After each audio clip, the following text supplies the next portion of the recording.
Badoskai valdo įrenginius, kaip matom. Įrenginį tą antrą jie visiškai atjungia, nors yra įjungtas į prailgintuvo dėžutę paskirstimo. Jie visiškai atjungia, kad nematytume faktinių elektros vartojimo. Įtampa yra labai didelė. Laidai net karšti yra.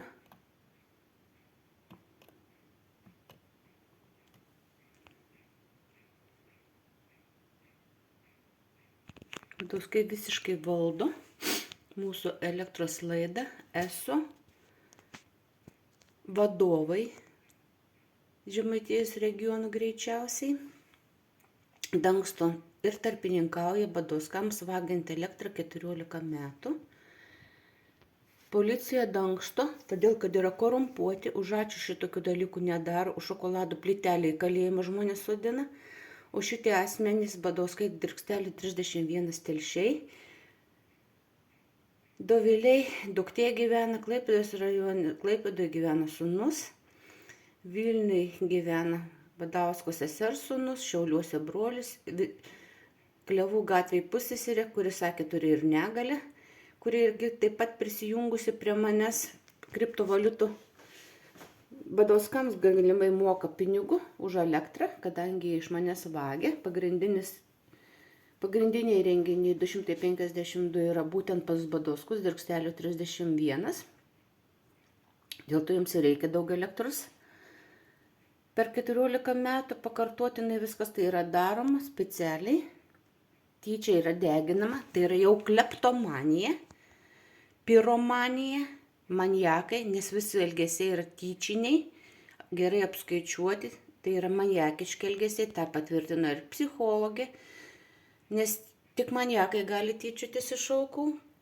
Vadinasi, mūsų pareigūnai telšių jau galima priskirti grupę maniakų, tai yra psichiniai sutrikimai, nes net nežada sustabdyti Badauskų iškrypusių asmenų elgseną.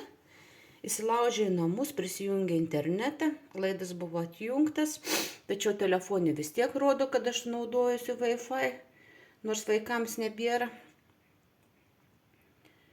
Elektra yra vagiama, įtampa reguliuojama, pastoviai apvaginėjame esam, išimame stiklo paketai ir pas kaimynus taip pat buvo 3 valandą nakties šitokiu būdu, įstatant paketą sukėlė triukšmą. Tiesiog jau nuo 2 valandos mes nebemiegam, esam budėjimo režime ir girdim, kaip Badouskai vaikšto po mūsų, Badauskas Vytautas įsilaužęs, vaikšto po mūsų garažą. Nunuodyto šuo, kad nelotų. Dar prieš Kalėdas toliau vyksta nusikaltimai. Įrenginys visiškai sustabdytas, buvo į YouTube įkelta, kad šis įrenginys veikia. Elektros suvartojam per mėnesį už 24 eurus, iš manęs reikalauja mokėti 100 kartų daugiau, tai yra už Badauskų išnaudotą elektros energiją. 300 kW padauginkim iš 30 centų, paskaičiuokim, kiek kartų iš manęs yra vagiama elektra. Jei mes išnaudojame, mūsų įrenginiai fiksavo tik 24 eurai per mėnesį. Mes gyvenam su prailgintuvais, lempa ledinė, kuri faktiškai visiškai neima elektros energijos, labai taupi.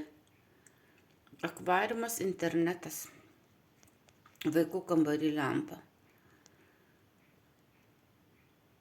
Laidai yra visiškai išdraskyti, viskas yra visiškai viskas yra atjungta. Visiškai viskas atjungta, laidai yra išdraskyti, rozetės atjungtos. Rozetės, va taip, visi laidai. Ir vagystė, kadangi būtent iš tos vietos buvo vagystė nustatyta, kad vyksta Badaus kulpo yra laidas, būtent tai apatiniai toje rozetėje. Laidus atjungus, ten pareina elektros energija, nors visiškai namas atjungtas ir mes naudojame su prailgintuvais. Nepradėjus dirbti šaldytuvą jau matom 32. Tai galim, kol anksčiau buvo 11, 0,07 iš viso, dabar jau 32. Tai va, viską išjungiau ir vis vien. Įrenginys sustabdytas, Badauskai toliau demonstruoja, kad yra kibernetiniai nusikaltėliai, gali valdyti skaičiukus. 2019 metais nurašant rodmenis buvo pastebėta, kad pats Badauskus dar Baranausko gatvėje atsisuko daugiau nei 1000 kWh. Klemensas provincijos skyriaus viršininkas sakė, kad taip negali skaičiuką atsukti skaitmeniniu, tai pasirodo, kad Badauskai pilnai gali valdyti įrenginius, rodmenis, sustabdyti, įsilaužti į įrenginių sistemą. Policija dangsto.